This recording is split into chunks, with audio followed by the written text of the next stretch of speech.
Hello, and how do? Hang on one sec. My setup's not done yet. My headphones. There we go. My phone's all janky. There we go. There we go. Anyway, how do? How's day been?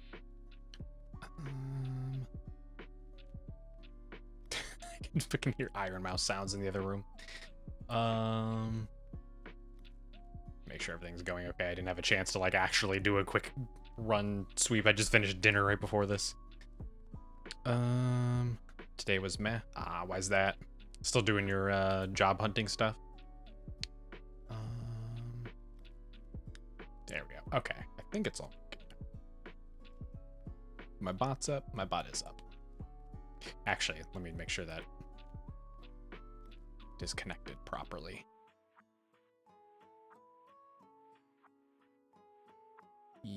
Yes. Just one of those days. Oh, just one of the like the meh feeling days. I feel you there. I feel that. Especially if you also had like meh weather too, and then it just makes it even worse. Because it's like, ugh, now the universe is working against me. Okay. Okay. Gave up finding a part-time job for the summer. I mean, if it was just a part-time, I'm trying to think. Well, I guess you still have time to find something for the summer. Maybe look for just seasonal stuff, although I'm sure you've done that already if you've just been, if you've been looking all this time. No one hiring you. I mean, it's a bitch. it's a pain in the ass to find work. It really is. I don't envy you. I had an annoying day where I need to go charge my car. Less shitty than not finding work, but I had to go charge my car, and so I went to go to a grocery store that had a car charger there, and half of them were all busted and broken, and then they didn't accept my like prepaid charge credit, so I had to pay out of pocket for it. And then, you know, the grocery store was packed. It was just like it was a tedious day. A lot of just sitting around in a parking lot waiting for things to happen. We can get a whole lot done today. They also say they're not looking for employees. Yeah, the only thing, genuinely, the only thing that I can ever recommend other than like Indeed is literally just going to company websites that sound interesting to work for and seeing if they have open positions. Because that's how I got my job. Literally just happened to open up a website of a service that I used. And it was like, oh, you know what? I'm just out of curiosity. Let's see what they have. And thankfully they had an opening. And it was just in time because it was literally... They called me about it like the week before that my current employer at that time declared bankruptcy and laid us all off, like 500 plus employees. It could not have been more perfectly timed. Where's game? Yeah, it's not fun. It's not fun. I have multiple people in my life that are also looking for work right now.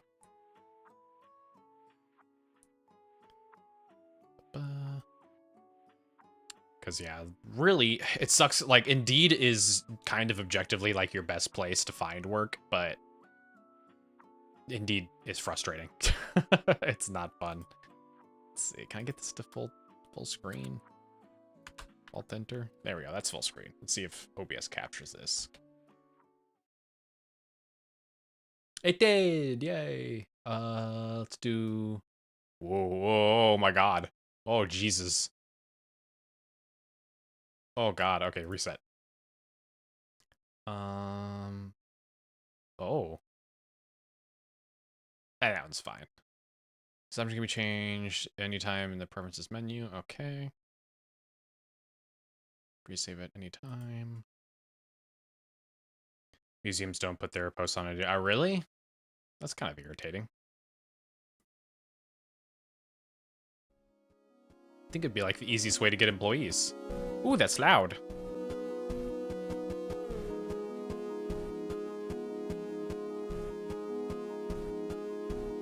Okay, turn that down on my end. There we go. What is bonus? The endings. There's DLC? Clicking this will send you to the store. There's DLC for this? Hang on.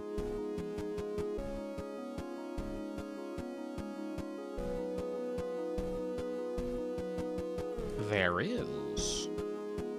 DLC contains extra story content for In the Foundations and should only be played after you beat the main game. Huh. There's no reviews for it. It came out in March. Weird. Yeah, hello. You have another site, so it's fine. Like one that actually museums actually post on, you mean? But I mean, also, like, if you just want cash for the summer, you know, could still use Indeed. It just won't be museum job, you know, which sucks. But you know, money's money. Better to have money that you can live on while you're looking for the job you actually want, you know.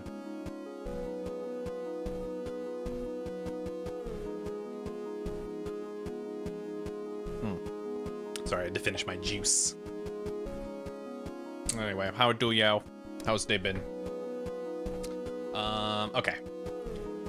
Also, what's happening? Oh, I was reading, it said there was DLC, so I was reading to see what the DLC was.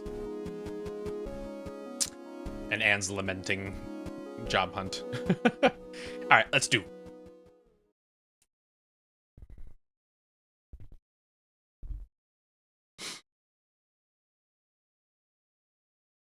Wednesday, November 11th, 2026. This is like a supporter pack. It's called the supporter pack, but it does say that it has additional story content, like post-game story content. It's only like $3 though, so. The sun is low in the sky, unsurprisingly for this time of day, and this time of year. Each November, as the sun sets earlier, you feel your body ache more. Deep in the bones, the muscles, the joints especially. You weren't made for this, the southern Illinois weather. I mean, okay, yeah, fair. Midwest winter sucks. That's probably why you left after high school. Or part of it. There's a lot of reasons you weren't living there anymore. If on a winter's night it has a supporter pack, so you can support the devs. Does it have, like, I assume it usually has, like, you know, like art, like concept art and stuff like that, or like the, you know, the soundtrack. In this case, though, it says it does have those things, but it does have like additional like post-game stuff. It's been long enough though that it's been long enough though that the feeling feels like a memory underwater. It's not that cold, but being far from anybody or any body of water makes the air dry enough that your nose bleeds at night. I guess in winter, yeah. I was gonna say, in summer, it's humid as shit in the Midwest. It's awful. Being back here makes old injuries throb. You take a deep breath and let it out haltingly. You drop your backpack on the ground and stare off into the middle distance. The wind whips your hair around your face. This is basically the story of leaving the cornfield. No, it's the story of going back to the cornfields. The game's description is basically, it's a horror story about going back to a childhood home that involves lots of trauma. So, hang on, fix my microphone, there we go. As night falls, the temperature will drop from comfortable in your jeans and flannel to needing to put on your beanie to prevent constant shivering. You stick your hands in your pockets, idly rubbing the seam where the jeans and the cloth fabric meet. Could be you two. No, I'm gonna die here. I would rather be homeless here than go back to the Midwest. Until the man next to you clears his throat and you snap your attention back to him. Gene is in a suit even after hours. You've never seen him dressed informally. You okay? Yeah, why do you ask? Yeah, why do you ask? But your family... Okay, I mean, for visitation, sure, but I'm never gonna move back. And your family home... I mean, we moved like twice when I was a kid, so you could argue I don't have an actual family, like, you know, a home that I lived my whole childhood in. You keep sighing. Sorry, it's not on purpose. I'm just breathing. So... what do you need from me? Return to revisit your trauma of deers. Just revisit my trauma of being poor. What do you need from me? Oh, I don't need anything from you now. Here. He reaches his closed hand out towards you, flipping it over and opening it. Inside are your dad's keys. The keychains are familiar. Cardinals logo, a bottle opener from Buckwater Brew Works, that new local brewery he likes. He liked that brewery. You never got to go with him, but you didn't see eye to eye on beer anyway. Gene wiggles his fingers, indicating that he's waiting impatiently for you to take the keys. Thought you might want these keys as they were. Gene looks at you with concern on his face. Something sentimental on them? Wait, what's this key? Who are we? We're just the person. What's this key? You point to the larger, old-looking key. Is she your partner or a friend? I'm assuming either a family member or a family friend. I didn't do the inventory of everything that's on there. I just, you know. He looks sheepish. I'm sorry about your dad. You stare down at the keys, looking for some kind of eureka moment. You finally reach out and take them, gingerly. They're warm from Gene's pocket. So, the keys and... He starts to pat around in his pockets before realizing whatever he's looking for is not in there. 1 second, I'll be right back. He runs off in a really slow, older gentleman kind of jog towards his car. Okay, so he's an older guy. Probably like a family friend or extended family. The sun is setting. It's 4:49 p.m. Somewhere, a dog barks at a house down the street. Wouldn't be one you know. Wait, what? Oh, wouldn't be one you know. I don't know why I read that weird. Lots of people around here have dogs. On the way back, Gene walks and you awkwardly wait for him. He's carrying a small lockbox and some long rolled up papers.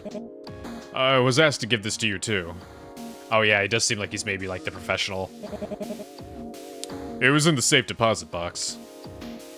He places the stuff in your hands and wipes his palms on his pants. As you look at the items, none of them seem familiar. The lockbox has a combination lock on it. The box looks very old and fragile, but the lock is new. The lock uses letters, not numbers as you'd expect. The documents are rolled tight, but the texture looks like drafting papers. Thanks. You're welcome. He almost smiles at you, but decides not to. You know, you have no obligation to stay here. Sell the house if you want. I can help. You shrug. You probably will sell the place so you can go back home. This is not your home anymore. But you need to think about it first. Anything else you need? No, I'm good. We want the drama. Yeah. I need to experience my awful, abusive childhood again. Great. He starts to walk away from you, slowly. Gene gets to his car and opens the door. Before he fully sits down, though, he calls out to you one last time. Hey, kid. I couldn't find that snow globe you mentioned. To be honest, though, I didn't look hard. He sits down in the car and gives you a curt wave. You give a small Midwestern head nod and watch him drive away. Midwestern head nod. And as he drove away, he said, "Ope." It's a lot of effort. Way more than it should be for you to get your feet on the move, or feet to move onto the porch. But eventually, you use the keys to make your way into the house. Once you're inside, a little relief washes over you.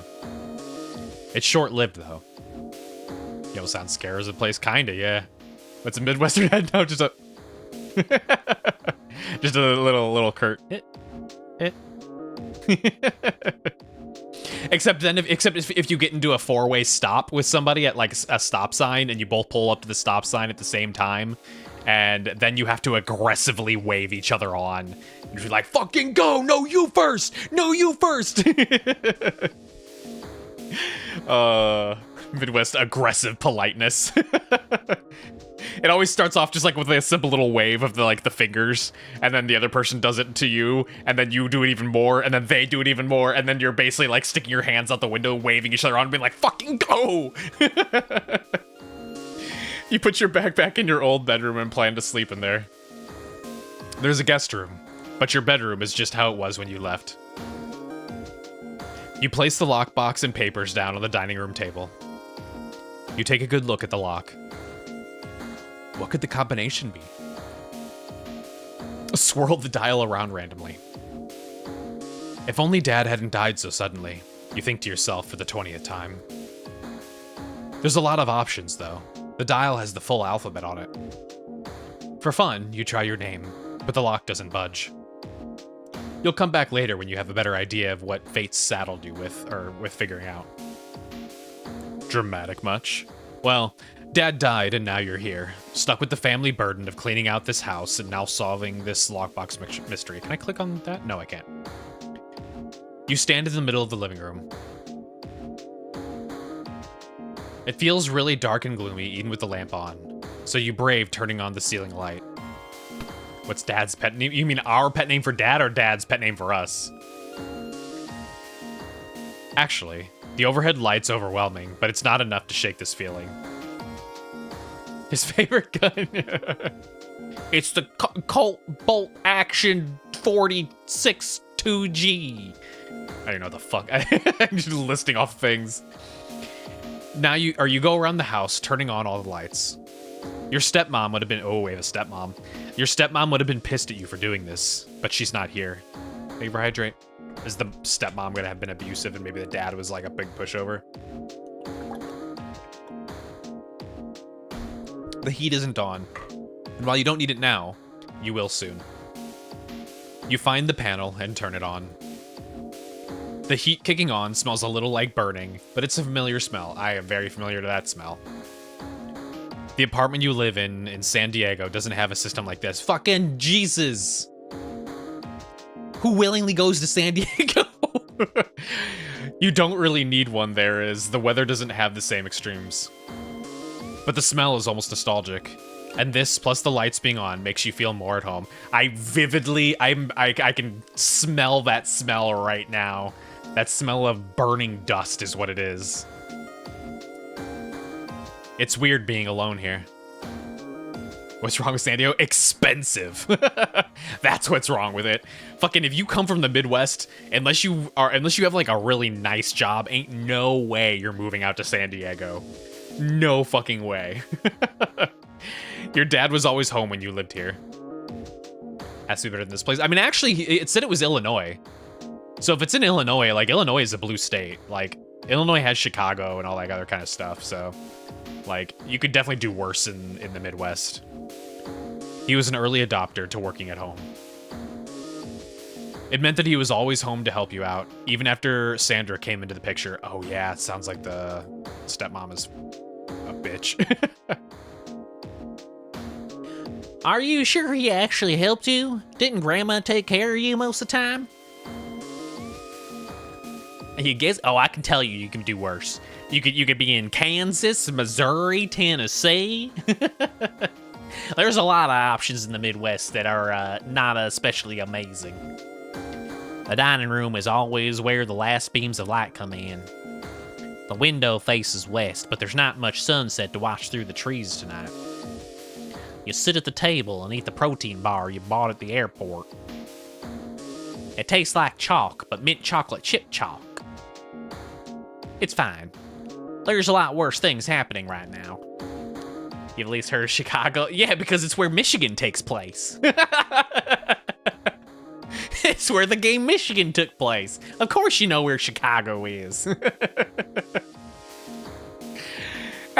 Which is still the funniest thing. It's so goofy. Fucking game about Michigan takes place in fucking Chicago. Chicago. After you're done, you take a lap around the house, making sure nothing seems too out of place. Not Michigan, which was like, it's such a lie. The only thing I could think is that maybe the name Michigan was in relation to, like, Lake Michigan. Because, you know, Chicago would be right up there with the Great Lakes and everything. But, like, it's weird to call your game Michigan. Like, why didn't you just call it Lake Michigan? That would make more sense. The wall of books smells just as it did, a tendril of rotten mold, almost inviting. Oh yeah, that old book smell, Most of them are leather-bound, older than you. It's weird how a library can smell like a garden. But everything looks mostly, honestly, that's kind of true. Old books do smell kind of like earth, very earthy. But everything looks mostly the same. It's hard to decide what next steps to take. You know you need to at least catalog the family heirlooms like photos and journals. And you'll have to find that fucking snow globe. You ask your dad about it almost every year, and you're sure he made excuses because he broke it. But if it's not broken, it's probably down in Dad's murder dungeon. You hesitate when you think about the basement. Dad's dead. He can't get mad at you for going down there. Maybe this is murder dungeon. Dad's definitely dead. But still, in the back of your mind, when you think about opening the door, you hear him admonishing you. You'll have to get to it eventually. For now, you might as well go to sleep. Before you go to bed, though... Sounds like your dad being dead for the best. I mean, it depends on why we were being scolded for going in the basement. I didn't get scolded for going in the basement, but there was a lot. That was where, you know, all the chemicals for cleaning. It wasn't like a furnished basement, so there was a lot of exposed wires and pipes and stuff down there. So I wouldn't have gotten scolded, but my parents would have been like, hey, don't spend too much time down there, because you may get hurt, you dumb, stupid baby. So it really just depends. Never will, or never have, or have never, probably never will see a basement. They're okay. It really depends on if it's furnished or not. And even if it is, you also have the reality that a lot of homes are built on radiated earth. And so if you don't have a special device for your basement is radiated and will fucking kill you. So cool, fun stuff.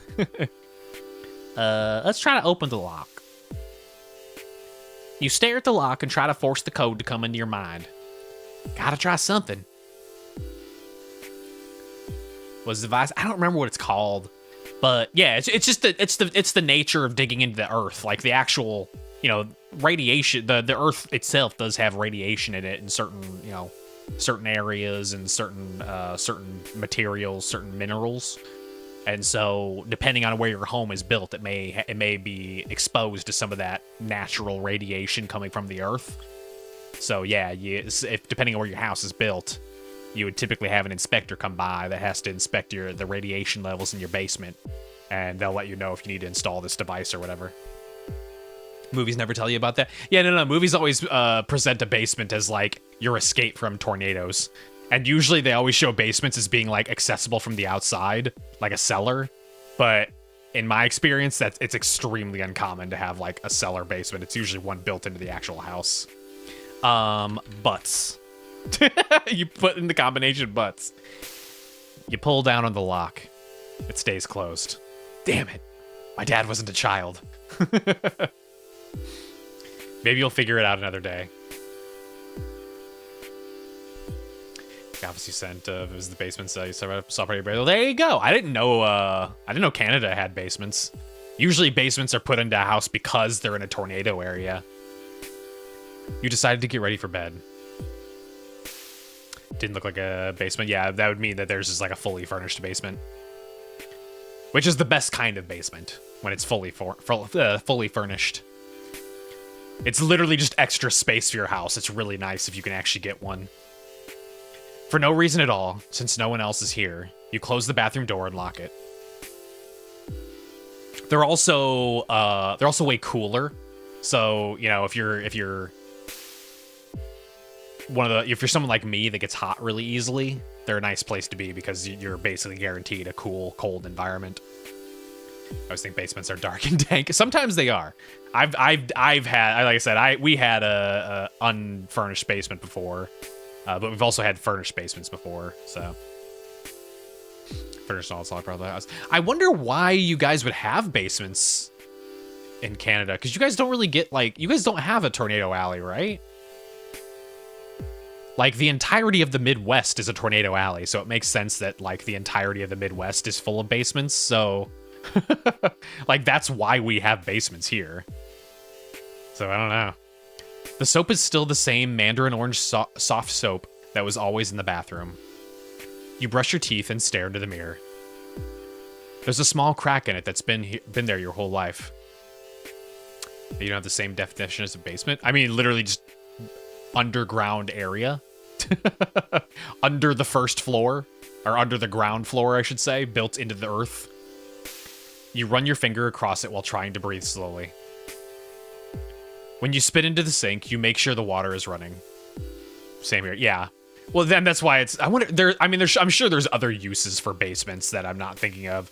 It's just one of those things where it's like, across the U.S., you can still find basements elsewhere, but they're going to be most common in the Midwest and in areas that have frequent tornadoes. And then outside of that, it's going to be far less common to find them. When we were looking for places here in the Pacific Northwest, we did find a couple homes that had basements in them.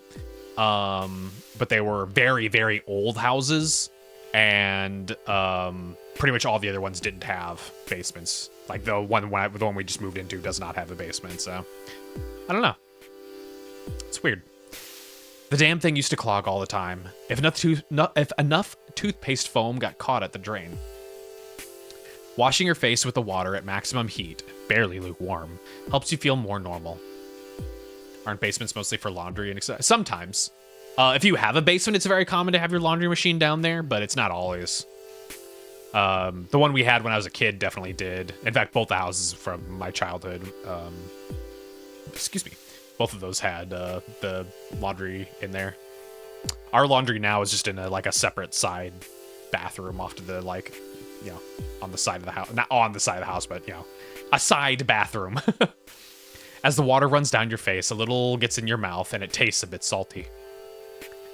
You're not sure if it's because of sweat or tears lingering on your skin. Also, we are sad about our dad. Doing your full bedtime routine really gets you ready to fall asleep.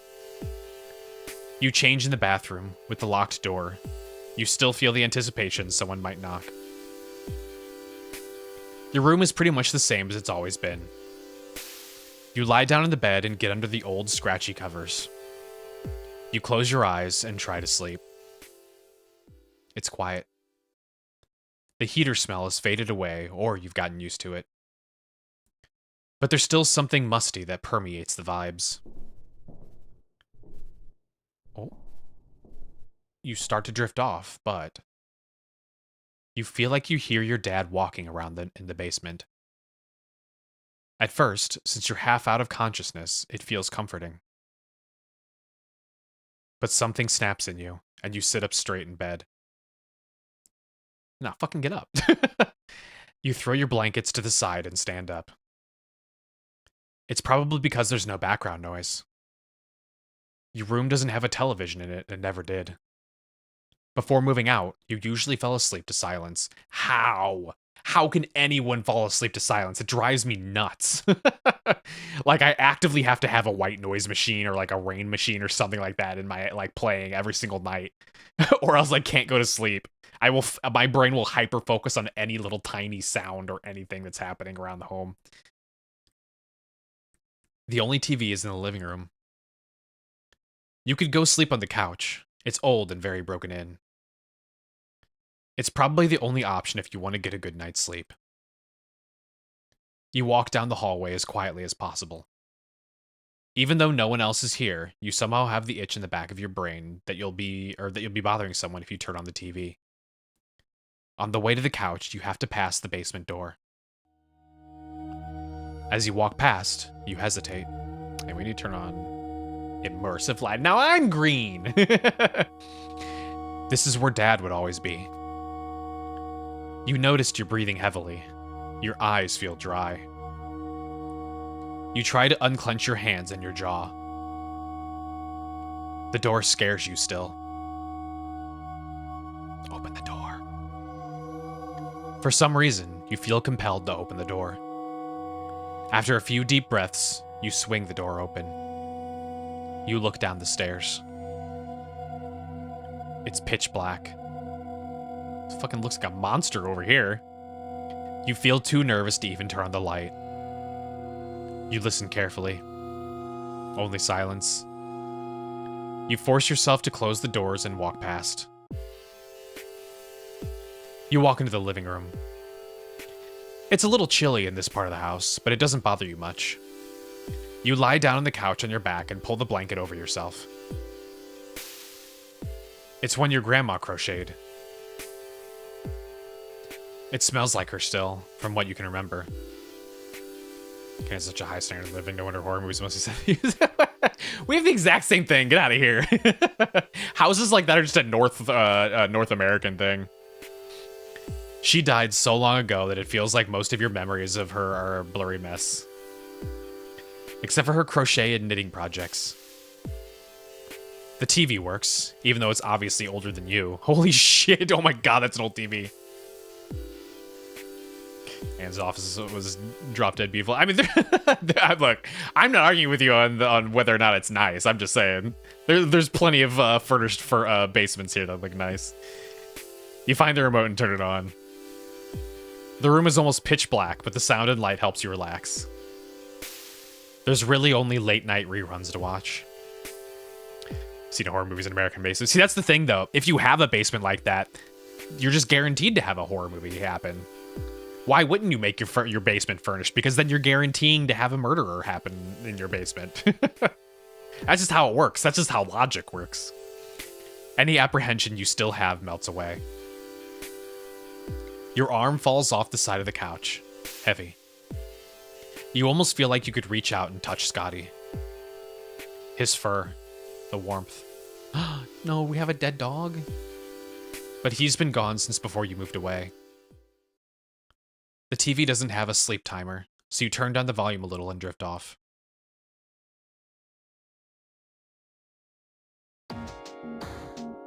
You've been up for a few hours. There's stale coffee in a can, and you use your dad's old coffee maker. Coffee is coffee. That's not true. You don't drink much of it before it goes cold, unfortunately.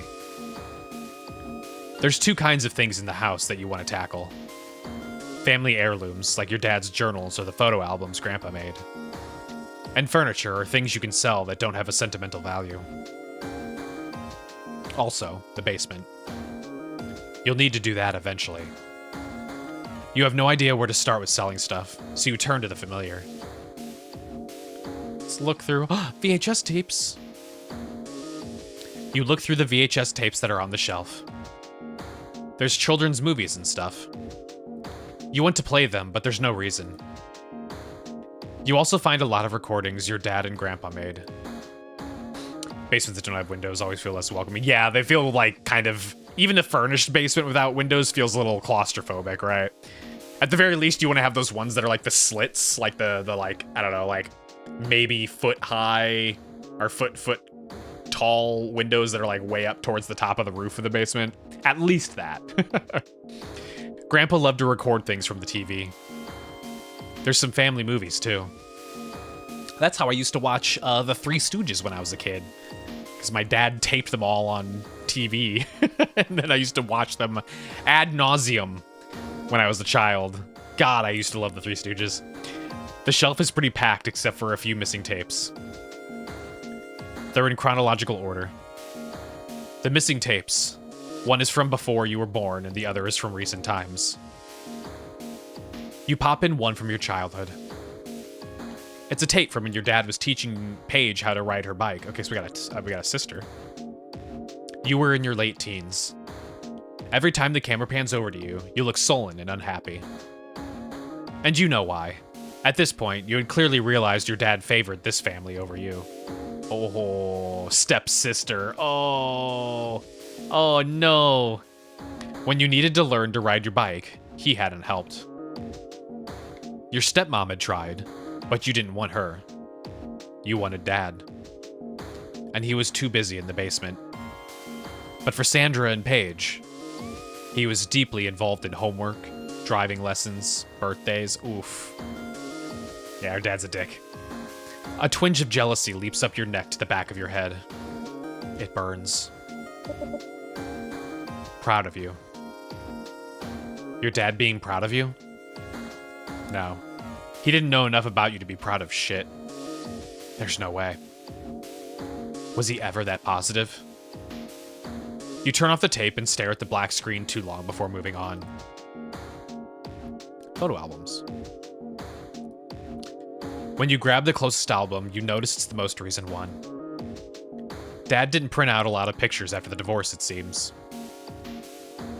This album is full of photos of the 4 people in your family. Dad, Sandra, yourself, and Paige. Your dad looks so happy with your stepmom. Many of the photos are from vacations. You know what the reality probably is? We're a reminder of his failed marriage. And so just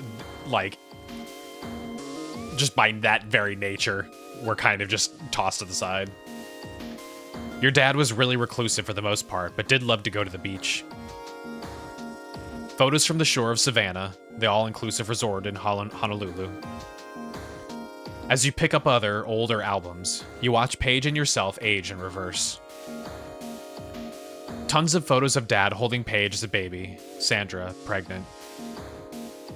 Her mother ran away forever. Yeah. Their wedding where you were the ring bearer. You believe you were around 7 when they got married, but you don't remember. They look like they genuinely enjoy each other's company. Thank you for hydrate. You still can't understand why they divorced, but since you hadn't been living there, it could have been anything. It could have been my fault. Another album back. One more worn. Has photos of you as a toddler.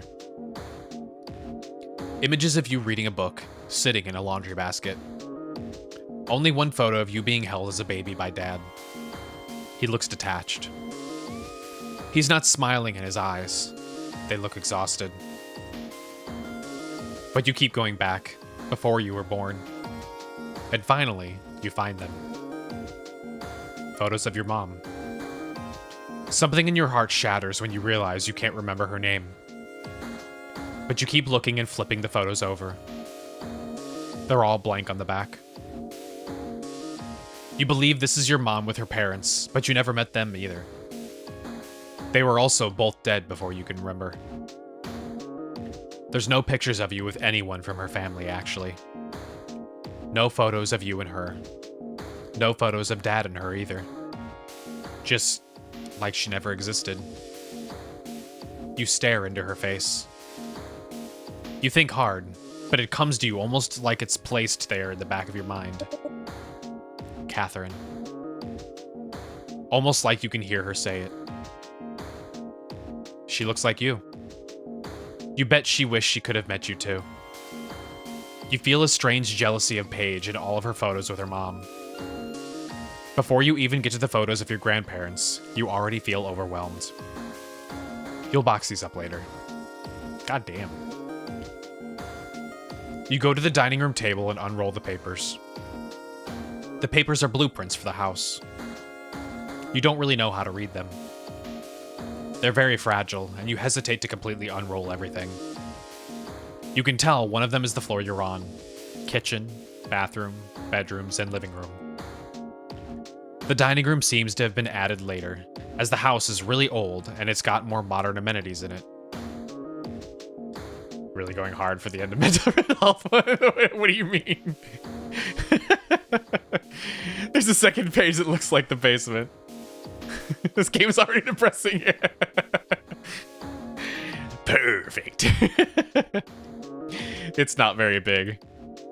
You don't remember much of what's down there, except that it's one large room with shelves.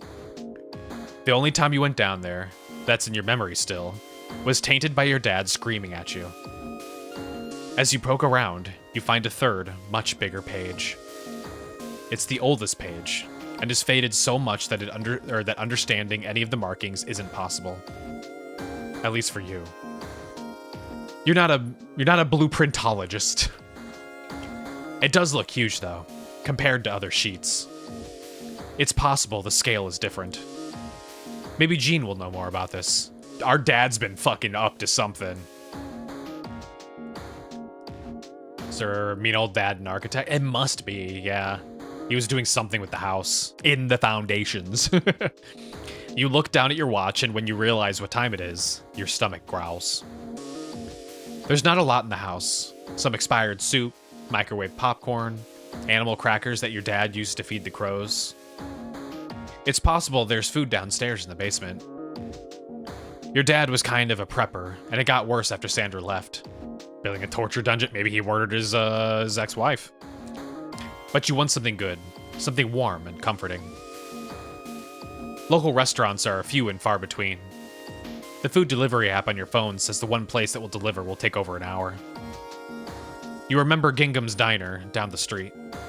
They always had really good biscuits. You could almost smell them. It would be quick to go there and grab something. You go to the front door and start putting on your shoes. You get one shoe on and tied. After you get over to the heart attack you almost had from that surprise, you hesitantly open the door. He was a prepper? Maybe, maybe. It's a delivery driver. What? He's out of breath, and you see what's probably his bike leaning up against the porch pillars. He's got a huge bag with him, with a receipt attached. The receipt is from... Gingham's? It said it was... I completely glossed over that. I was thinking of too many other things. Hey, are you Paige? No. Well, do you know her? Yeah, it's my sister. Great, can you take this then? He thrusts the bag at you. You take the heavy bag and he immediately turns around. Tell her thanks for the tip. You look at the receipt. She sent you what looks like a week's worth of diner food. Eggs, fried chicken, mac and cheese. Multiple orders of biscuits with extra honey butter. Ooh. Oh. Your stomach growls. Mine too. And I ate till I was stuffed for dinner today, and I'm alright. This is making me hungry again. You realize you're standing there with only one shoe on. Thinking of your deer trauma. Yeah, that's exactly what's happening. Literally, I was figuratively a deer in headlights for a little bit there. You go back inside and put everything down on the dining room table. Is our sister, like, stalking us? Opening the bags makes you realize they threw in extra pancakes and fries. Oh, fuck yeah! This place rules! This is a lot of food. It'll be hard to eat all of it. Unless you're stuck here for longer than you expect. You try to figure out why Paige did this. How did she know? You haven't talked to her. Jean's the only one who told her you were going to be taking care of the house. You aren't that close with your stepmom or sister, and this is probably the nicest thing Paige has ever done for you. Pancake and fries, what kind of restaurant? It's a diner, so that means they serve breakfast and like American dinner diner kind of stuff, like burgers, fries, you know, fried chicken tenders, you know, that kind of stuff. Maybe she's hoping you'll reach out. Yeah, fuck it, let's call my sister. You pull out your phone and call her. The phone rings repeatedly. You grab a few fries and shove them in your mouth. An example would be like a Denny's or an IHOP, except, you know, not a chain and a local place. But basically the idea is that you can get breakfast anytime during the day. Sometimes they'll serve dinner anytime during the day. And some of them are also open 24/7. It really depends on where you go. Still sounds crazy. They're amazing. Especially if you're a graveyard shift worker, they're perfect. When Paige finally picks up, she sounds concerned. Hey, can't believe you called me. I'd ask who died, but he already did. I don't know, she just sent me food. I'm not gonna be mean. Very funny. One of us needs to be. I'm very funny. Sure you are. Anyway, did you get the food already? Yeah, thanks. You're welcome. Enjoy your extra honey butter. You gave that guy a huge tip. Did I? I didn't realize. Yeah, it was like 50%. Oh! Well, I had to call the order in, so maybe I misunderstood how much it was. Once I thought about ordering for you, I think I picked half the menu. It felt almost like an out-of-body experience. Hopefully it's enough food for the week. Should be. Glad to hear. I know I can't be there, but I just felt like I had to help. Somehow. I hope it goes well. Let me know if I can do anything else. Our sister actually sounds really nice. I will. Thank you. Good luck. So... Oh. Ask about the lockbox.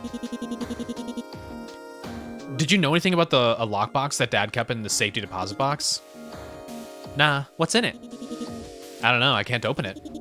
What kind of lock is it? It's got the whole alphabet around it. Like, instead of 1 to 40, it has A to Z. Well, if you can't get it open, why not smash the box? Well, what if something in the box is fragile? Oh, sorry. You couldn't see me, but I rolled my eyes and shrugged. Thanks, that's very helpful. Do you know what the combination might be? Try my name? Your name? Our last name? A unique word?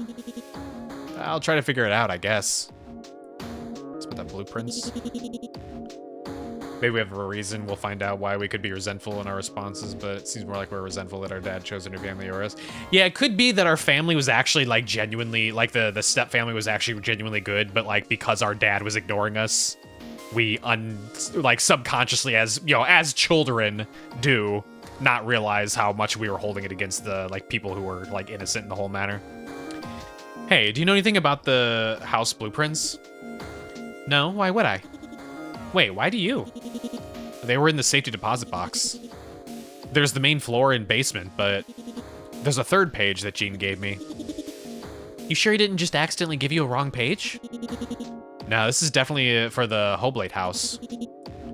Maybe it was an extension he planned? Could have been from when he married your mom. No, the paper was really, really old, though. It's almost faded away. Maybe Mom would know, though. I could ask her? Yeah, that would help. Thanks. Of course. Like, she's being, like, other than, like, you know, the eye roll thing, but I think at this point she's probably a teen, so it makes sense. If that one video of her learning the bike was when she was 7, and we're a grown adult, like, and we were a teen back then, the math would add up. Easier to blame the new people instead of accepting that her dad was a mean old slut. Yeah, exactly, yeah. Ask about her mom. Hey, how's Sandra? She's fine. I guess it's weird when your ex-husband dies. But she's not heartbroken. Oh, wait. They divorced too? That's good. I think. I mean, could ask me how I'm doing. Oh, sorry, you're right. How are you? I thought it was just the previous one. Not sure if you know this, but my dad died. Oh, fucking goddamn it. Paige, please. Fucking smartass. Be free of that ass, yeah. Oh my god. Oh shit, we have an ad break to do. Let's do that real quick, and then we'll end the conversation to maybe explore the basement. Whoop. I almost pressed the wrong button there. Okay. Just be a few minutes, but we'll burp and we'll come back. Okay. Burp.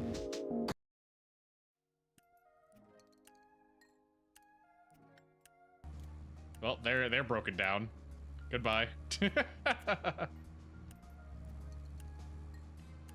Oh my god! Whoa! Oh, what the fuck?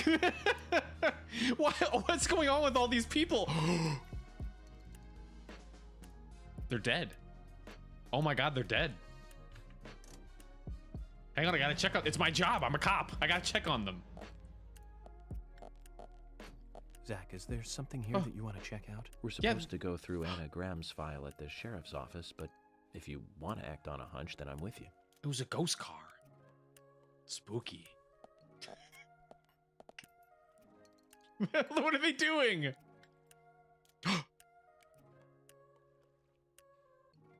This whole town's haunted.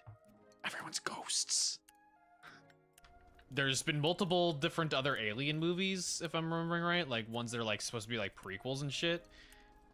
But it's just like... Man, after Prometheus, I just don't care. It ruined everything for me. Those movies could be amazing. They could be fantastic movies. I just don't care. Ah! Oh, fucking Jesus. Oh, my God. This actually scared the shit out of me. Oh.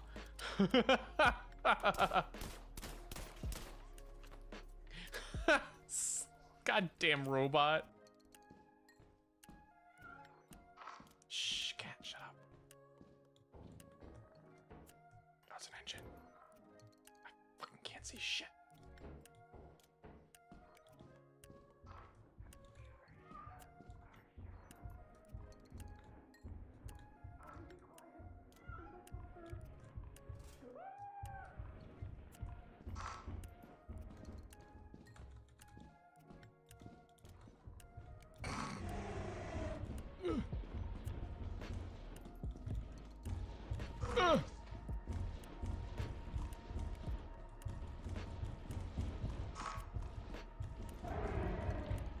Let me the fuck out. Let me the fuck out.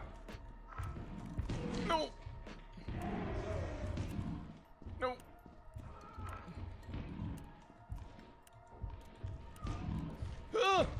Oh, I just have to take the risk.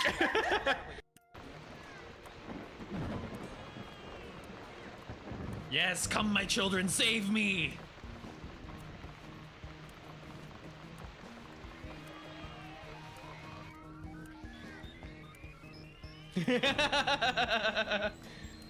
You fucked now! Oh my god! Holy shit!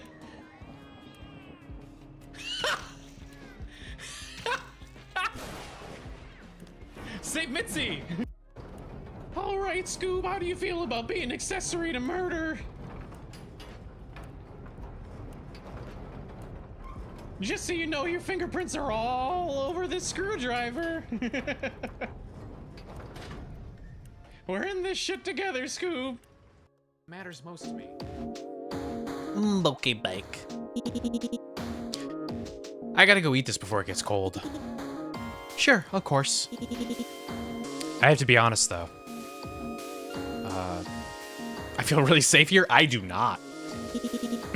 This place freaks me out. I don't know how long I'll stay. Well, just do what you can. No one can fault you for not wanting to be there.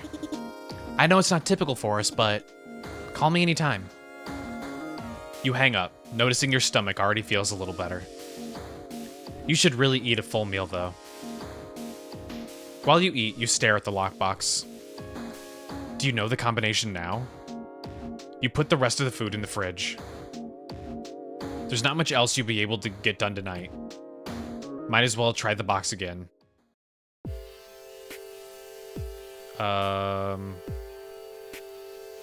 Stare at the lock and try to force the code to come into your mind. Gotta try something. I mean, it's undoubtedly not page. You put in the combination page. You pull down on the lock. Your sister's name doesn't seem to open it. Where even would your dad have left this information? Something in the basement? In his journals? You decide to get ready for bed. On the way to the bathroom, you walk past the basement door again. It's open, just a small crack. Did you leave it open somehow? No, it was definitely closed before. Look downstairs. You push the door open a small amount and look down. It's so damn dark down there. You should take a step down. If you want to go down, you do need to turn on the lights. You should turn on the lights. I wonder what the difference is between the text that's happening here, because some, like, these ones feel like it's almost like a voice speaking into your mind. Because it's, like, making a noise, too. You feel around on the wall until you find the switch. You should flip the switch. You stand in front of the door and flip the switch. The light doesn't turn on. You flip the switch on and off. Nothing happens. Like that right there. Like that's making the voice again. You should go down there. You look down the stairs, but are too scared to take them. Something cold brushes against your arm, like a breeze coming up from the basement. You feel like something else is here with you. Is someone there? You feel stupid in the silence of the house. There's not really anything down there anyway except bad memories. Could her dad have made a secret room in the basement and locked up our mom all those years? Maybe? Like, I definitely feel like her dad's been up to something very questionable. Like, especially with how angry he's been, and then, like, how the blueprint seems to be, like, an extension. When you close the door, you make sure it's completely latched. You wiggle the handle side to side and push on the door, making sure. It's definitely closed. You quietly wash your hands and brush your teeth. It's so silent in the house. Almost feels unbearable to make any noise. No one would be bothered if you did, but it still feels wrong. You decide to just go to bed on the couch because you know you can sleep there. Once you're wrapped up in the blanket again, you feel relaxed. Warm, even though the house seems cold and empty. You stick your arm out of the blanket and turn on the TV. That's kind of a creepy image. The light flickers across the room. Ever since you were young, you had times when you could feel yourself falling asleep. It was as if you could control the beginning of the dream. Your evil father have a third one, like after these ones divorced. This really only happened when you were here, you think. Dream thoughts. Something in the synapses flashing chaotic. As if you weren't the only, or as if you weren't the one they came from. As if they were real memories. Sliding away into the sounds of the murmurs on TV. Maybe tomorrow you can go down into the basement.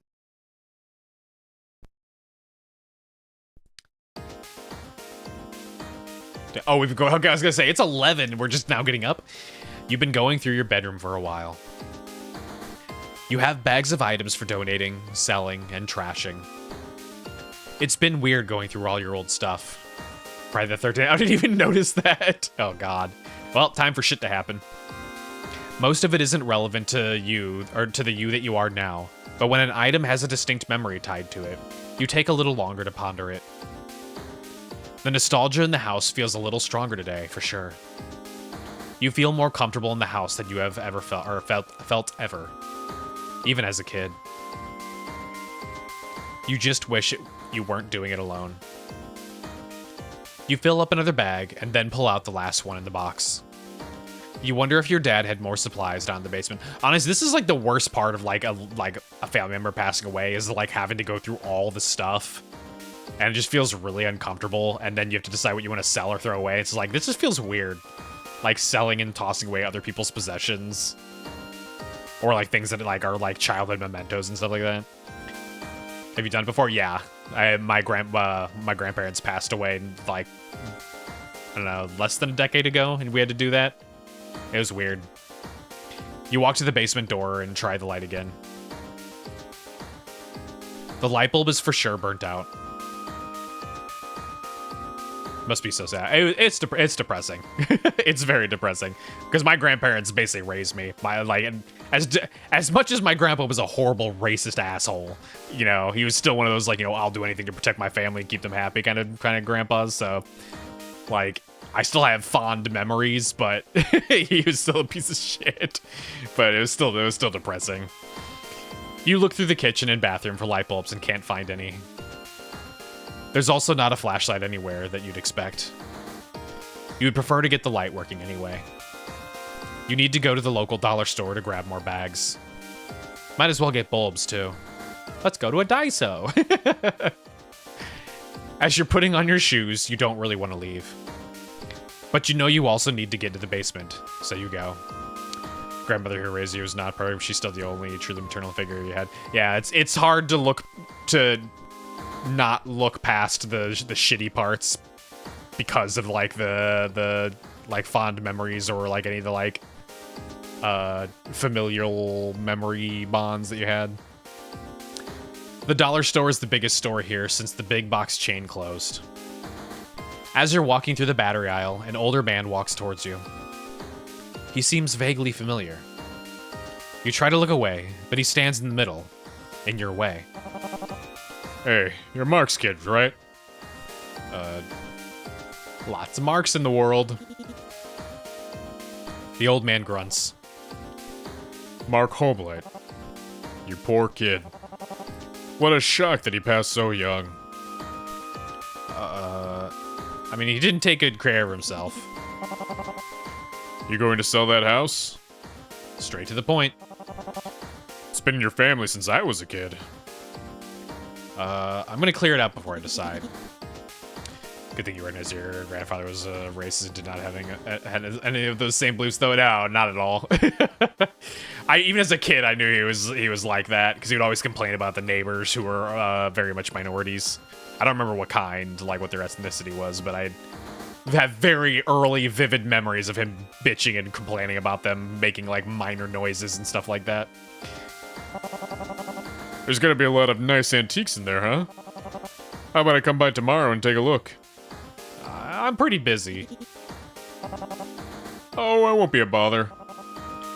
I'll be in and out quickly. I'll come by in the afternoon. I'm fucking dude, take the hint. And maybe I'll be able to get some cash in your hands. He passes by you, coughing profusely. You grab trash bags, batteries, and light bulbs. Luckily, the cashier is young and doesn't know who you are. The price you pay is half what you'd pay back home. No. Is this home here?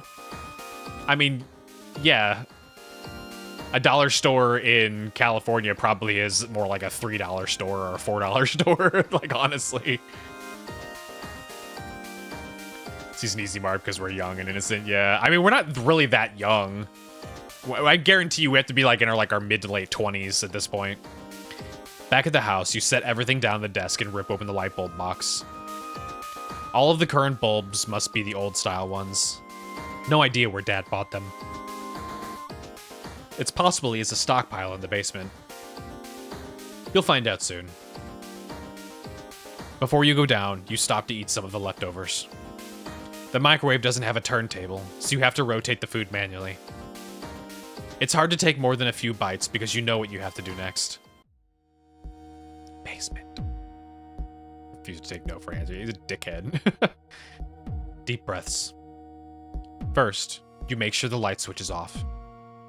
Then, you lean over to install the light bulb. On your tippy toes, you barely are able to grasp the end of the bulb. When you brush it with your fingertips, you get a soft shock, like when you rub your feet across the carpet and then touch metal. You don't even pull back your hand. It doesn't hurt enough to warrant a reaction. After unscrewing the bulb, you walk to the trash and immediately throw it away. Not before shaking it to hear the sound of the broken filament moving around. Fucking, that's gotta be like a universal thing. Does everyone else do that too? I 100% do that. Anytime I pull a bulb down, first thing I do before throwing it away is give it a shake at my ear to hear the filament. The LED bulb fits perfectly and screws in easily. Another pause for deep breaths. No, well, I guess I'm just a fucking weirdo. Yes, there we go. Anne's got my back. You feel so determined to turn the light. I don't know what it is. It's just like a weird thing. It's like, I don't, there's no reason for doing it. Obviously, the bulb is busted. It's not working. But you can't help but just give it a little shoo shake. You feel so determined to turn on the light. No one will yell at you. There's no one to stop you. It's almost a rush of adrenaline when you touch your hand to the switch. Ah. Oh, no, aha. There was a small part of you that was hoping the bulb didn't turn on. Maybe something was wrong with the wiring. It's a very, very old house. But, unfortunately, you can now go down into the basement. The basement is small, but there's a lot of stuff in it. Your dad must have been more of a prepper than you thought. It's a good storage area, though, so of course Dad has this all down here. House supplies like detergent, MREs, canned food. There's a ton of half-finished projects like ham radios. Dad's desk with his journals, notebooks, and loose paperwork on it. Giant buckets of salt and heat lamps. Knitting and crocheting supplies that you remember your grandma using in photos. When you look at all the supplies down here, you get overwhelmed. You're not sure how much mental effort you can use right now. Today has been a long day, and you're already exhausted. Let's check the desk contents. The chair looks so comfortable, and when you sit down, you actually relax. Under the desk, there's a space here that looks really old. There are loose papers and envelopes all over the Dad's desk. You shuffle them around until you find what you're looking for. Dad had a huge stack of notebooks that he wrote in, and they were always down here. You had no idea he had this many journals, or that he wrote so much in each one. There's also a family tree on old, fragile paper. Ooh, read the family tree. In the family tree, you see the people you'd expect. Your dad, Mark, is the last one printed in nice script. You think it's your grandmother's handwriting, but you're not sure. His two brothers flank him on either side. You barely know either of them. Uncle Roy, slightly older than Dad, lives in Florida, near Sandra and Paige. The younger brother, Don, moved to Mexico a few years ago to Tijuana. Did he commit a crime? Isn't that like the cliche of like somebody who commits a crime in the US leaves and goes to Tijuana? It's not surprising both of them went away from this weather. Neither of them had children, so really, you're the only heir. On the level above them are your dad's dad and brothers. You always called him Grandpa, but his name was Charles. His brothers are also all dead already. Two of them died before you were born, and the third moved to Southampton in the UK. You remember visiting him once, when your great aunt died.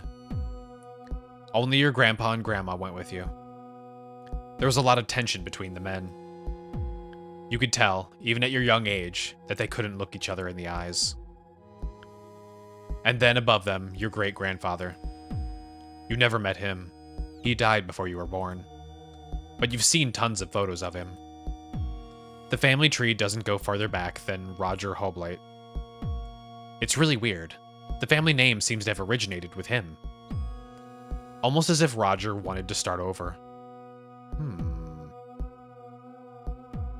Now I'm suspicious that the original name before Hoblite is possibly the code.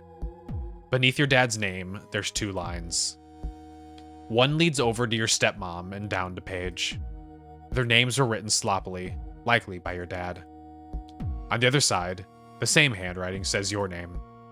Taylor. Ooh, that's our name. Hang on, I'm gonna write that down because I'm not gonna remember that.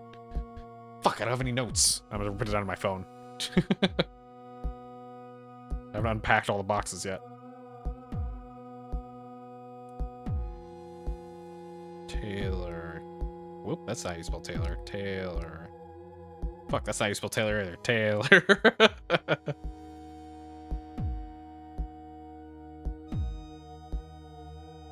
Nope, don't autocorrect me. There we go.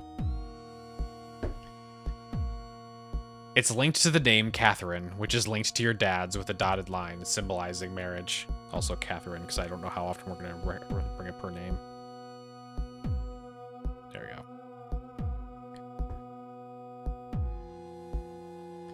You touch your fingers to the paper, grazing the lines until you put the notebook in an easily accessible box. I mean, the box is probably easily accessible. The problem is just there's a lot of boxes. Above her, there's only 2 people marked. You assume it's her parents, the people you saw in the photographs. You take a deep breath and step back from the desk. You step back away from the desk to decide what else to look at. You're tired, but you gather yourself up to keep going. Check the projects. You walk to the large containers to see what's over there. There are light bulbs and batteries back in the corner. You grab some and put them near the stairs so you can take them back up. There's a ton of electronics, some of which he built and some he bought. Ham radios, a refractometer, a newer looking kit to make a synthesizer. Your dad wasn't really into music, though you remember him singing to himself a lot. Did our dead mom whisper her name to us before because we knew her name was Catherine somehow? Yeah, he said it was like something he felt like it was in like the back of his mind or something like that. I read that as sealed bones, and I was so confused. Look at the sealed boxes. You see some gigantic boxes in the corner that says filters. They look like they probably are big enough to be for the house's water supply. There's also huge buckets of pH balancers and water softeners. The water here has always been really hard, and you remember rings around the bathtub and your hair never felt clean. Oh, I fucking hate that. It's awful. There are also heavy tubs of salt. They're labeled Instant Ocean and seem to be some kind of special formulation. There's also a few smaller boxes behind them. You push boxes around until you find his old freshwater fish tank hidden behind everything. It's about 50 gallons. There's a lot of dust in it and fish-related supplies. Small filters, a lamp, tiny jars of fish flakes.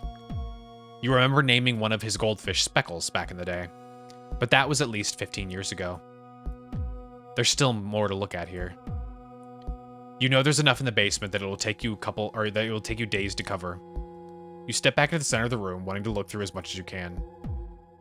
The fatigue is becoming worse. It's been a long day. No, go back to look at the projects. We didn't get to look through the grandma's stuff. Grandma's knitting supplies are down here, and what looks like tons of unfinished projects. When she went to the nursing home, she couldn't hold the needles or hooks anymore, so she left them for your stepmom. Sandra probably just forgot they were down there during the divorce. It was surprising, quick, and acrimonious, so she probably wasn't concentrating on that. Your dad didn't know how to knit. Paige might. You don't see anything else over here to explore. Damn it. You feel a little relief after looking through Dad's stuff. You can maybe force yourself to keep going a tiny bit more. Just more stuff here. Read the journals. The notebooks are dated and you start with the most recent. Most of the pages have tables on them with numbers. They look like daily logs of percentages, temperatures, and numbers that you can't understand.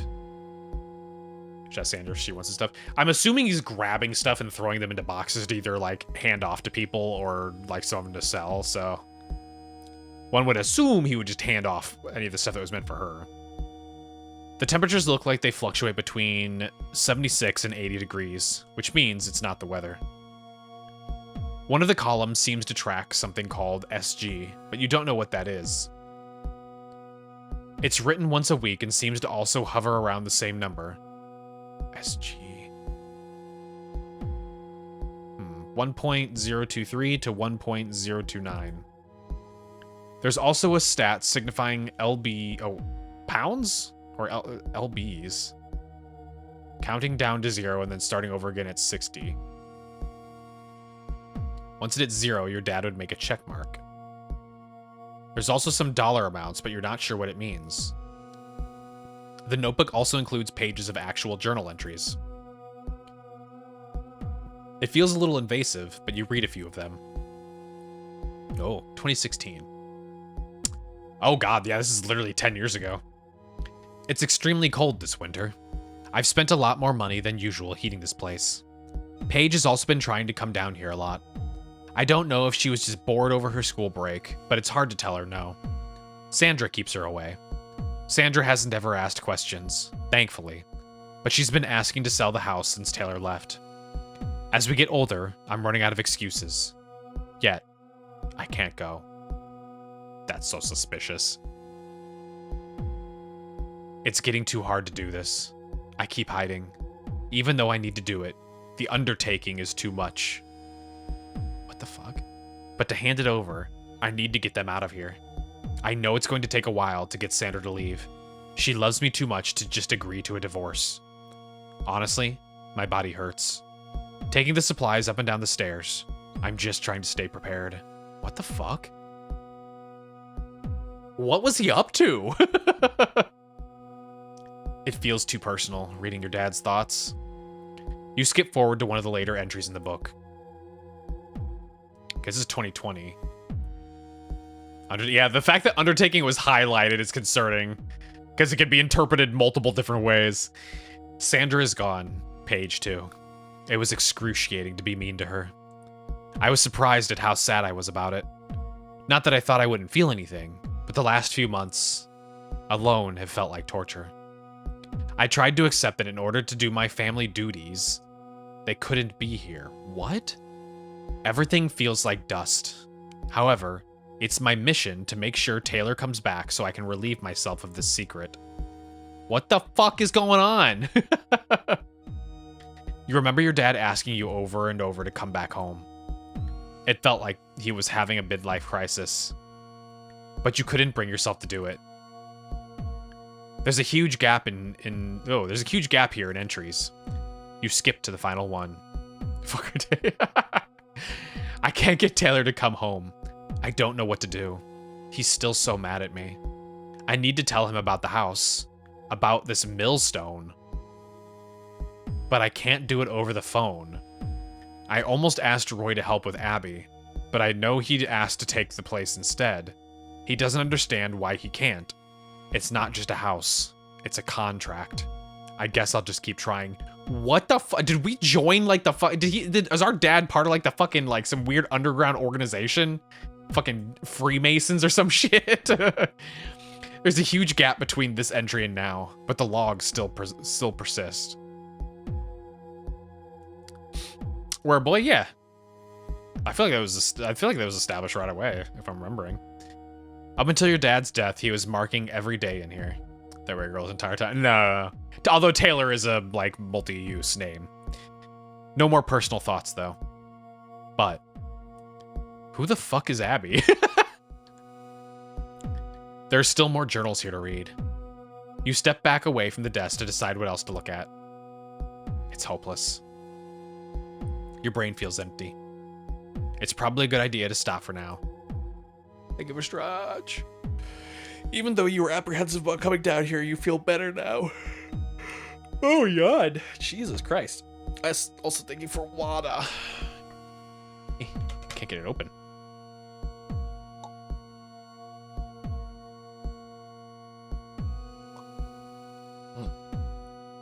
Before you go back upstairs, you should decide what to do with some of these things. You start with the aquarium supplies. Your dad didn't have a fish tank, so you think first about getting rid of them. Made a deal with Satan or something? He says it's a family duty, so it sounds like our name started with our great grandpa, which means that the grandpa potentially did so, or the great grandpa did something questionable. And also a millstone. Like, was dad killing people and like grinding up bones or something like that?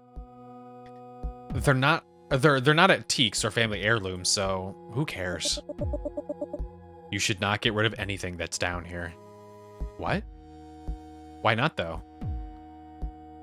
You don't have a purpose for most of this stuff, even if your dad did. But you do. Do you really? I guess maybe you thought at one point about having an aquarium. But you don't have one now, and it wouldn't be worthwhile to take the gigantic buckets of salt or heat lamps all the way home. Anyway, you'd go for fresh water. Those fish are much easier to take care of. There's a feeling that slices through your brain. Not painfully, but cold. It freezes you in place somehow. The supplies should stay here. You may need them. You shake your head. What's going on? These thoughts are audible. They're clear, like a bell shaking in your ear. The voice feels motherly, soft and warm. Your voice is shaky, but you make yourself say something. Abby? Mom? Do you really want to know? Yes. I've been waiting here for you. I'm still afraid to show myself. I need your help. I want you to be sure that you're ready. You feel your heart racing. Words want to come out of your throat, but you legitimately choke, coughing loudly. There's a pile of items you want to bring up to the ground floor, but you leave everything downstairs in your rush to get out of the basement. What the fuck is happening? See this horror movie, but it was a Southeast Asian one involving toilets. Usually to sacrifice things to the toilet, but your family gets financial success. The Midwest toilet equivalent. I'm trying to think. The only thing that would be Midwest in terms of mythology would be like Native American stuff. Because there was a lot of Native American tribes here. Well, not here, but there. It's surprising you got so out of breath running up the stairs. But you're hit with a rush of endorphins. It's not distress, it's eustress. Like when you get off a roller coaster. You sit down at the dining room table and stare down at it, almost disassociating. After a few minutes, you shake your head hard, breaking your gaze. You grab some food from the fridge, microwave it, and eat it in silence. So at this point, we set the house on fire. Yeah. This house got ghosts and possible rituals going on in it. Just get rid of it. I think I saw a spider before, too. May as well. You share at the locked block box. Now's another chance. Okay, let's try it again. There's no way it's her mom. I don't think it's either of the moms. I think it's gonna be the last name, like the family's former last name, honestly. I'm gonna try the actual current last name, but here we go. You put in the combination Hoblate. You pull down the lock. Your last name doesn't seem to open it. I like that it does recognize what you're typing in. So what happens when you're too skeptical of the supernatural? You just deal with it. Do you already know this information? Where would it be? Did you miss seeing it already? You feel extremely exhausted now, but very relaxed. You decide to get ready for bed. As you brush your teeth, you stare at yourself in the mirror. Your eyes feel tight like you were crying, so you close them. You focus on the vibrations of the toothbrush. When it stops, you spit into the sink that you know is there by feel. You're almost afraid to open your eyes again, but you do. There's nothing but your disgusting spittle in the sink. You wish you could open up that lockbox. There might be something important in there. So, bed. Yes, let's go to bed. The couch is starting to feel like it has a groove for your body. You stick your arm out of the blanket and turn on the TV. Oh, it's a bird. I was like, what the fuck? You're lulled off to sleep yet again by the TV noises. Well, nothing... Well, okay, actually, I shouldn't say nothing happened. Definitely had shit happen. You haven't felt like going back into the basement all day. Yesterday was like getting a grain of sand in your clam chowder. Inevitable, but still grosses you out every time. Everyone just eats that piece of sand, don't we? No one stops and spits it out. Can't say I relate. As you're moving things around in the house, the doorbell rings. It's the old man. Oh, fuck this guy. He's got a notebook with him and little glasses. Hey there, kiddo. You mind if I walk around and look at stuff? If you want to follow me around and make sure I'm not stealing anything, you can. But I'm gonna be slow, so get ready to be bored. What? Just go ahead. My only options are it's fine and go ahead. Go ahead. Don't worry. He winks at you. I'm going to take some pictures and make you a list. He walks into the kitchen and starts making notes and taking photos with one of those small digital cameras. You watch him shuffle away and then get back to looking through your dad's bedroom. After a bit, he finds you in your bedroom putting things into bags still. Hey, lots of good stuff in here. Want to meet me outside so we can talk about it? You follow him out to the front porch. Sorry, it's quite stuffy in there. I feel like I want to leave the moment I walk in. You know that feeling. See something catch your eye? You gotta feel a few appliances that are really old. Antique old. Not low quality. Son, you know what antique means? Man, fucking, like... you! Vintage? No, it's for more recent collectible things. What? No, that's not... What? Vintage can absolutely be for antique, too. What do you mean? Listen, I feel like I can leave, Mr. Vulture. But I'm talking about something from my dad's generation. I mean, some of it is more modern, but would be worth a lot. The toaster, it's one of those older mechanical ones, not the electric ones. Oh, and that coffee maker. What? You can't have it. I guess you're a caffeine addict. That's fine. He scratches something out in his book. Here. He extends a shaky arm and hands you the small notebook. You look over the list. It seems like he mostly wants the larger furniture. It would really help you to have it out of there. Okay, if he just wants the big ass, like, if he just wants our sofa, he can have it. Even if you don't sell the place, it would be nice to change it up. The back bathroom could be remodeled. Raise the property value somewhat. Could shake out some of your shame and memories. Might make you want to stay. It could be nice to be a homeowner.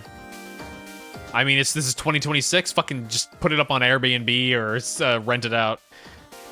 The old man clears his throat and it shakes you out of your rumination. I can have my son bring his truck by in an hour to pick it all up. Have him come by, then I'll decide. If you have any objections, let me know. When you were looking around, did you see a snow globe?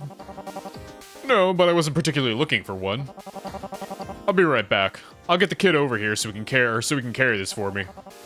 I'm not as young as I used to be. He chuckles to himself. And obviously, you know I'll be paying you for everything we take. He pulls out his phone and starts walking away from the porch. Hey, Johnny! Come on by, bring the big truck. Do you know if the boxes are still in the back? As he gets further away, you sit down on the step. We're not remodeling this torture house. No, remodel it and let somebody else live in our torture. You feel less tired, less foggy out here on the porch. It's like your brain is waking up, just a little. The old man eventually comes back and sits on the porch with you in old man silence. It's nice to take a break from being inside there. Less than an hour later, the truck pulls up. Oh, excuse him. Ugh. Johnny exits the car, slamming the door harder than he needs to. He's about your age, but much more fit. It must be from carrying furniture around all the time. He's smoking a cigarette as he walks up to the house. Johnny nods at you, and you nod back. Midwestern wordless hellos go a long way. I was literally about to say, we gave each other a Midwestern nod.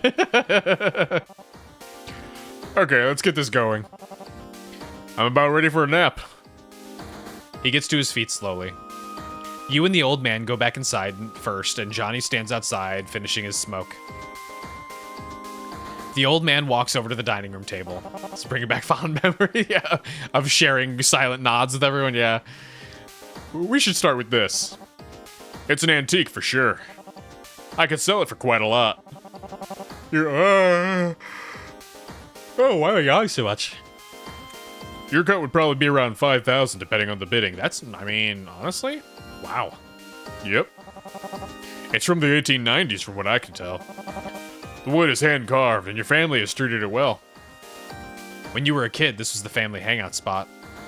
You have a lot of memories around the table. Some of them good, at least. Could buy a few tables with that. That's a lot of money. You start to speak, but the money doesn't matter. This is your family's table. You narrow your eyes. Your vision feels cloudy. You open your mouth to talk, but the wrong words come out. I don't think I can let you have this one. Is it the money? I can take a smaller finder's fee if you want. You look at the table and imagine moving the items off of it so they can take it. A pit forms in the bottom of your stomach. You almost feel like throwing up, but you hold back. No, I need it to stay here. It feels wrong. The idea of the table being somewhere else. Okay, I can respect that. He walks back to the front door and peeks his head through. Johnny, you ready? The two men start walking through the house. You follow them around and let them take some end tables and the toaster. His son takes pictures of the table anyway. It makes you feel weird that he's doing it. The old man takes a look at your sister's old room. Is he gonna like break into her house and steal the table? So, the dresser, nightstand, and bed frame are probably from the 1920s. You know how hard it is to find solid wood furniture now? You have no idea, really. I think the furniture was my dad's. I believe this is his childhood bedroom. So. I mean, it's 2026, so not planning on kids. Is that a yes? Go ahead. They begin collecting the furniture. The old man is surprisingly strong, and neither of the men ask for your help.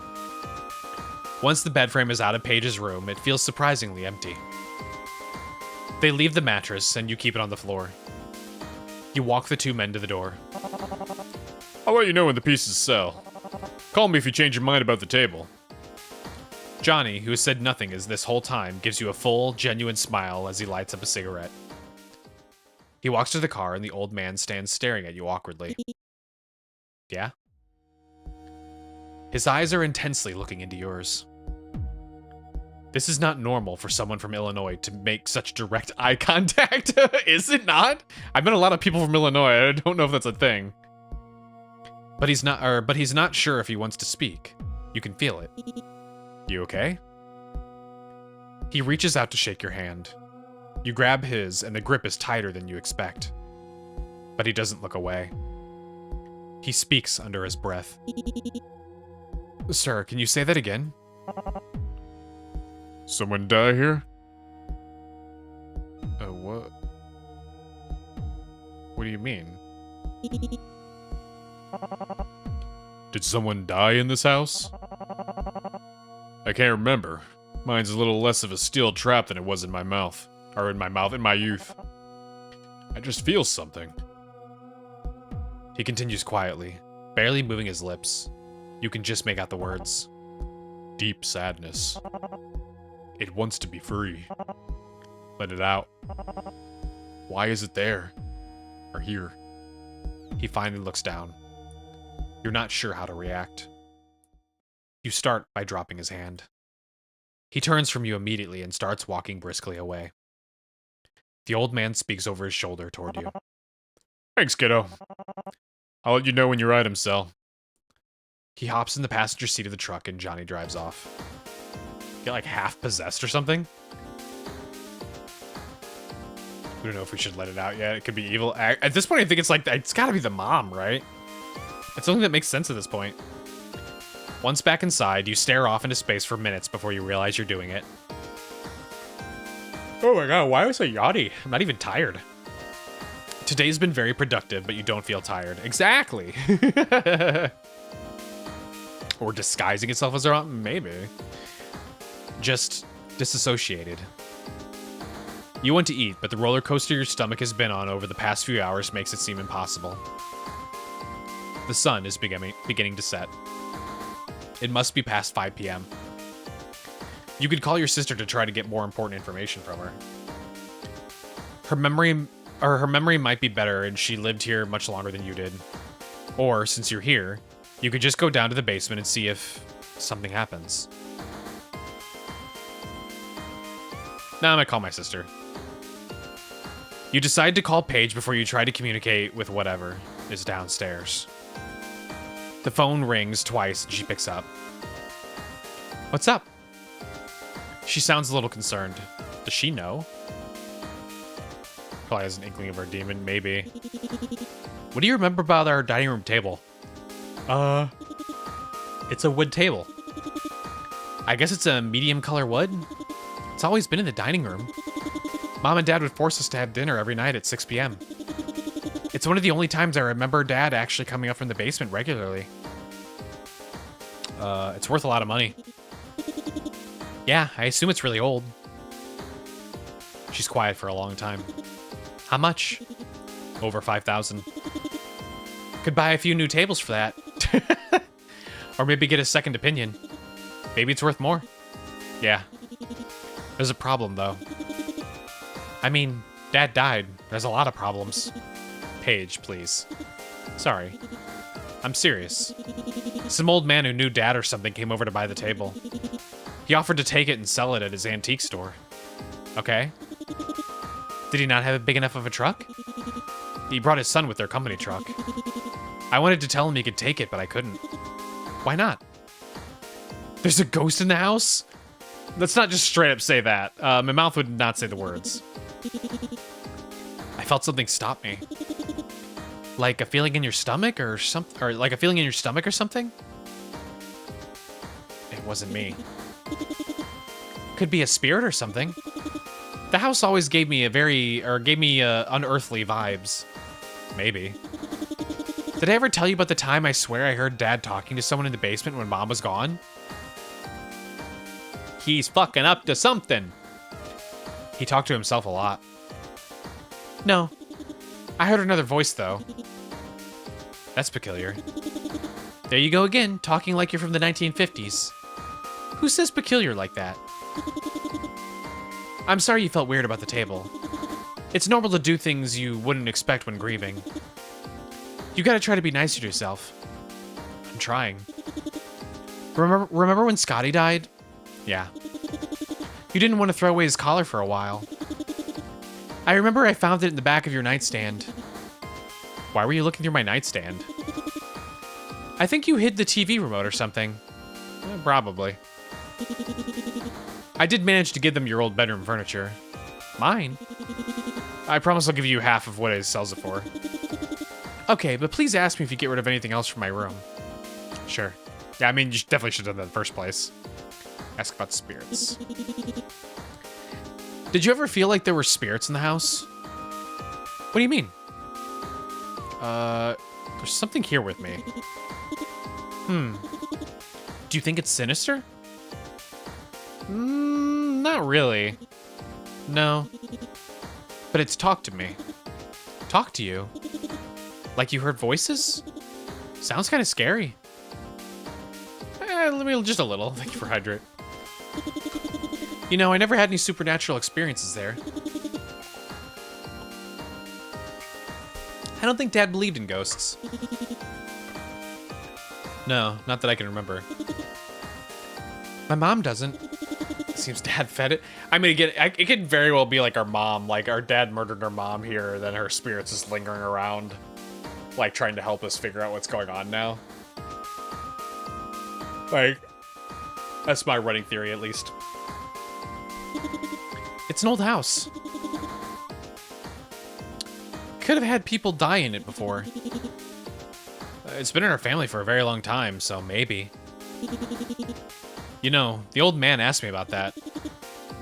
He asked about dead people at her house? Yeah. When he left, it was really, really strange. He was whispering some creepy shit to me. Like, he's a murderer creepy, or I want to date you creepy? What the fuck? Paige! What did he say? He said it wants to be free. There's a lot of chances to lie. She's at a loss for words. No jokes for once. I got nothing. That sounds awful. In my experience, though, I've never talked to a ghost or anything. Over the phone, you can faintly hear someone opening a door. Well, if you feel like something is there with you, stay safe. Leave if you need to. I know we're not close, but I can't have you getting killed. Mom will be upset. Thanks, I think. Ask the other questions? Oh, ask about the knitting supplies. There we go. Did your mom forget to take the knitting stuff from Grandma? Maybe? I don't know. Dad and Mom were arguing for like a year before she finally gave up on it. So the dad was just intentionally being a dickhead to the mom to get her to agree to a divorce, seems. I guess I didn't understand why they divorced anyway. I thought they were happy. He was just being a dick. Like, not abusive or anything. He was still being a good dad to me. He just was checked out. You start to laugh, but she cuts you off. I know, he was always checked out. More than usual. Wouldn't hang out with Mom, wouldn't eat dinner at the table anymore? Sounds tough. I know you're being a little sarcastic, but it was. I'm making it seem less bad than it was. He wouldn't do couples counseling, so Mom just said fuck it. The yarn and needles, though, I don't know. It wasn't a concern at the time. Other questions? No, just that? Oh, the water supplies. Do you know why Dad has so many water clarity-related supplies in the basement? I never went down there. You know he didn't let us down there. There's buckets in the basement full of pH balancers and water softeners. Tubs of something called Instant Ocean. A ton of water filters for a full house filtration system. And boxes of lye. Filters? Lye? I don't know any of those things, or don't know how any of those things work. I'm just a little girl. Please stop asking me questions. Jesus Christ, Paige. Paige, I'm hanging up if you keep talking like that. Okay. Maybe he was filtering the water to do something? I don't get it. Making soap? No, Dad was prepping for something. I know he had a ton of MREs down there. Could have been expecting Helter Skelter or something. You remember the water quality being really, I remember the water quality being really horrible. If he was using these things, he was very bad at doing it right. You know he had a bunch of weird hobbies, and he wasn't good at most of them. All of those ham radios were half busted. Oh, that was him. Oh, if you went down there, did you see the Christmas ornaments? No, I didn't really look for them. Man, really the only thing I'm looking for is that ceramic ornament they made in my foot. I don't remember that. We somehow lost it when Mom divorced Dad. I haven't seen it in a few years. If you find it, I want it. Oh my god, okay. Find a family tree. Have you ever seen the family tree Dad has? No. Did you find it in the basement? Because you know if it was down there, I obviously haven't seen it. It mostly traces the Hoblate line. Dad's the focal point of it. You and Sandra are on there. What about your mom? Yeah, she's there, but it doesn't trace past her parents. It also only goes back to Roger Hoblate. Isn't he the one who built the house? There, yeah, there we go. It goes me, Dad, Grandpa Charles, and then Roger. Yeah. I think I realize what bothers me.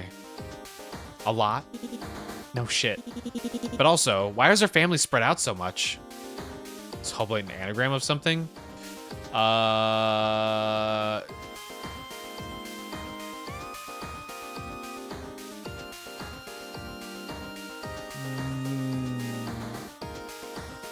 don't know. I can't. I'm trying to piece together actual functional words, but it doesn't work. The Southern Illinois weather fucking sucks. Trust me, I know. There's a reason I moved away. But there's something else. Oh, hang on. One moved to Tijuana. One moved to Southampton. Which would not be warm, right? Because it's the UK. It'd be cold and rainy.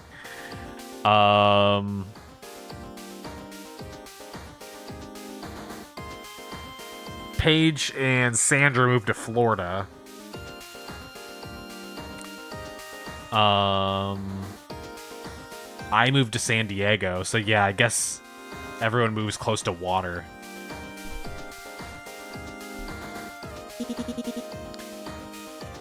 Everyone moves to a body of water. I guess you're right. Not sure what that would signify, though. Also, another weird thing is that I think you're the only girl in Generations. So, I'm special. Water filtering, true, yeah. Is it gonna be like The Shape of Water? Did our dad turn our mom into a mermaid?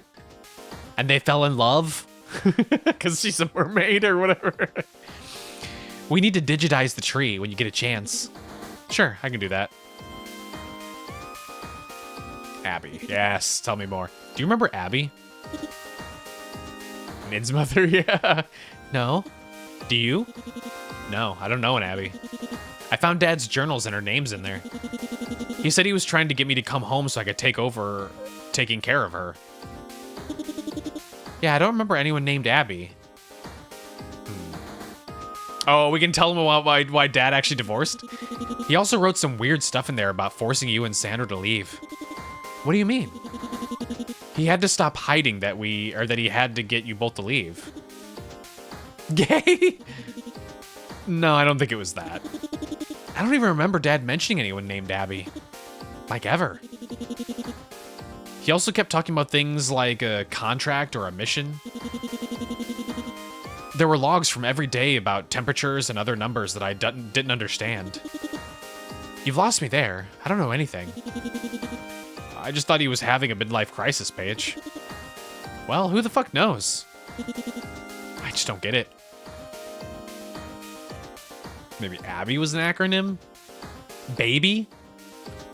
Maybe Abby was my mom's pet name. Maybe he had an affair with Abby. Maybe Abby... This is the only one that kind of makes sense. I can't imagine... That wouldn't make sense. If her name was Catherine, then Abby... I mean, we actually don't know if our mom's name is actually Catherine, because we got Catherine from that voice. Or from, like, you know, the weird thing in our head. So, potentially Abby could be our mom's name. Abnormal Beast by you. If it was, you could rearrange the letters and it says baby. That's something that makes sense. Oh, it's gotta be, it's one of these two. I'm gonna say it's maybe...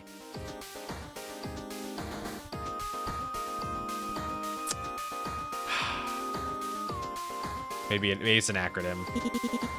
I don't know. I don't feel like pet name is correct. If it's a name for the mom, I feel like it's the actual name for the mom. Maybe Abby was an acronym. Could be, but what? I don't know. I don't know. You take a deep breath and close your eyes. You don't like yelling. You don't want to yell. I don't know. I'm tired. Just relax. I'm sure you'll figure it out. How are there still more? You rack your brain to think of anything else to ask, but you come up with nothing. Okay. I should go. Let's try baby. Let's try baby on the pad. Hey, have you heard from Uncle Roy? No. I haven't talked to him in years. You know, when Mom and I moved here, we used to spend a lot of time with Uncle Roy. The investments he made really paid off. His house is huge and it's right on the beach. It was a little weird to see him so much. Try Abby too. The problem is that it only gives me one chance. Like at the end of each night, it seems we get one chance to figure out what the code is. But when Dad died, he stopped answering my calls. I went over to check in on him yesterday. That was when I decided to send you dinner. What did he say? He was concerned that you might not want the house. To him, it's really important that it stays in the family. Maybe the uncle knows something. You should probably call him. Yeah, that's probably a good idea. Sure. Thanks. I know you're busy right now, but just sometime soon. It's fine. I have some more stuff I want to do today. Okay. I think you might need a break, though. Yeah, probably. Bye. Bye. It's grown dark out, and you pace around in the living room. The only thing that feels right at this point is to go into the basement. Your heart feels as if it's twisting as it beats. Even as your arm starts to hurt, like maybe you're having a heart attack right in front of this door. Or even your arm starts to hurt, Jesus Christ. You force yourself to touch the handle. It's cold. You try to turn it and it won't open. You push the door with the full weight of your body once and nothing happens. So you do it again. And of course it unsticks and you have to stop yourself from falling down the stairs. Your voice catches in your throat as you call down into the dark.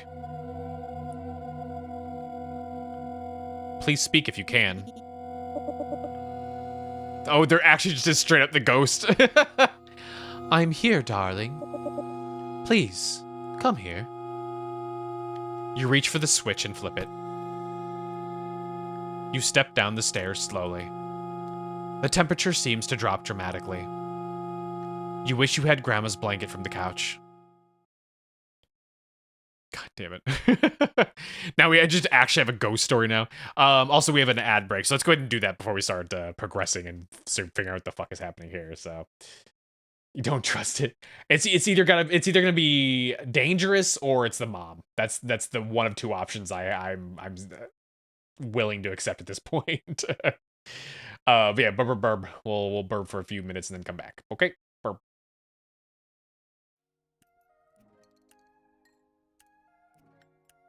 Can I not shoot you? Why did it go away? Why did it go away? God. This is the worst place to be fighting a ghost. There's no room to get around them if I miss. There we go. Get staggered, stupid. Get a stronger neck, idiot.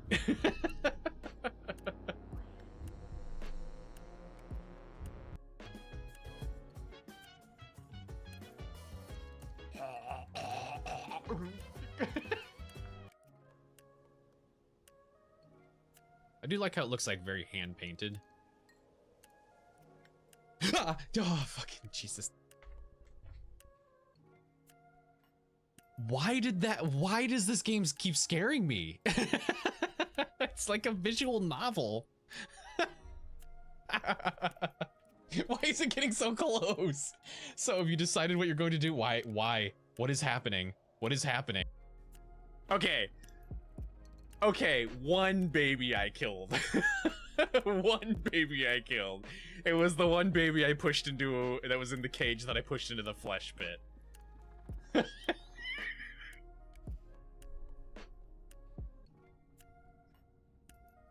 That sounds so much worse than it should.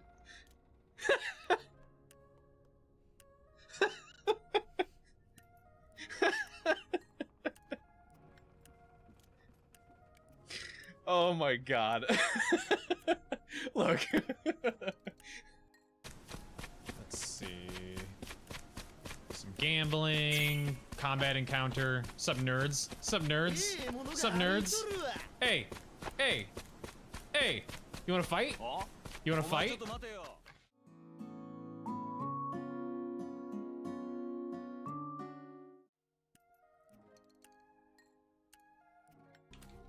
There we go.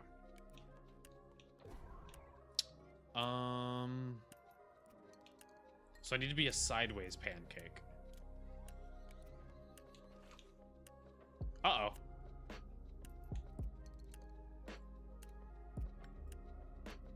I just glitched. Oh no. I wonder how far I'll go before I die. I am going to the deep abyss right now. I'm sorry, friends. My planet needs me. Actually, that'd be going up. I'm sorry, friends. Hell needs me. I was just wondering if you'd be down to talk. If you're not busy. I mean, it's more fun than standing here all by yourself, right? I am looking for someone. Oh yeah? You are not that someone. Damn.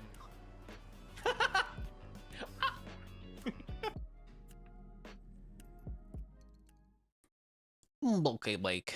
Oh, I need a drink. So much reading.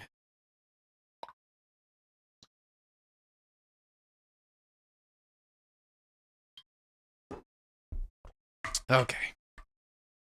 I like reading, but man, all the dust that's been kicked up from doing all this moving is really taking a toll on my sinuses.